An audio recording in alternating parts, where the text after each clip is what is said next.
My favorite use of the tax bracket manager is Roth conversion planning. And to do effective Roth conversion planning, you need to understand what your future tax brackets are going to be like. Part of that is just based on your tax facts.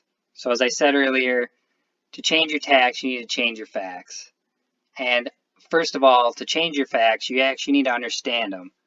And when you hit retirement, and that's why I said the tax bracket manager is perfect for retirees, is that there are changes to your facts just required by the tax law that will change your facts. You will hit an age where you have to take money out of an IRA. You'll get an age where you have to start Social Security. You might have a window where you don't need either one of those. And that's what I commonly see with clients that transition to retirement. So here's an image of a typical situation where, hey, in year one, we're working, income's high, it drops down, we can fund our living expenses from capital gains and dividends and other tax-free options, or we have enough cash cushion just to last us a few years. And then as these different changes to your facts pop up, your tax rates increase. So there's this dip in the middle, and then in this situation, there's Social Security that starts for one spouse, Social Security that starts for a second spouse, and then required minimum distributions, IRA distributions that have to come out of the account start. So there's this big dip in the middle, which leaves you feeling, hey, I'm not paying much tax, this is awesome.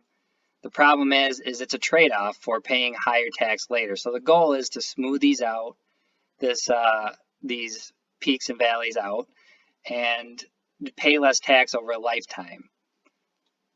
And what the tax bracket manager is really great at doing is it gives you insight into that big picture, over the next 10 years is kind of what we're expecting. And then it lets you dig into the detail and actually find the best tax bracket target for yourself. In the next video, I'll go through an example step by step of how I approach that. But having this big picture understanding of the value of why you want to even consider doing Roth conversions is really step one.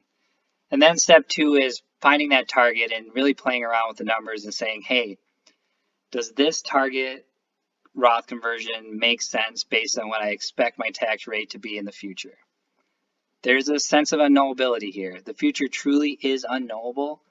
So we have to be comfortable with converting dollars now to pay less tax for not paying as much tax later. Think back to the image of every dollar that comes out of your retirement account is going to filter through this tax filter, and what you get to keep afterwards is what you get to spend in your lifestyle, goes support your family, support charity, and so on. So that's where understanding the big picture, then using the program to dive in and actually calculate your very precise conversion amount to confidently convert a dollar amount and understand, hey, you know what? I have to write a big check in April to pay for this Roth conversion, but I understand I'm getting it on sale. I'm taking this money out when the dollars are cheaper than they will be later, and that's why I'm confident in why this is a great strategy. So the next step, I will walk through step by step of how I use this tool to do Roth conversion planning.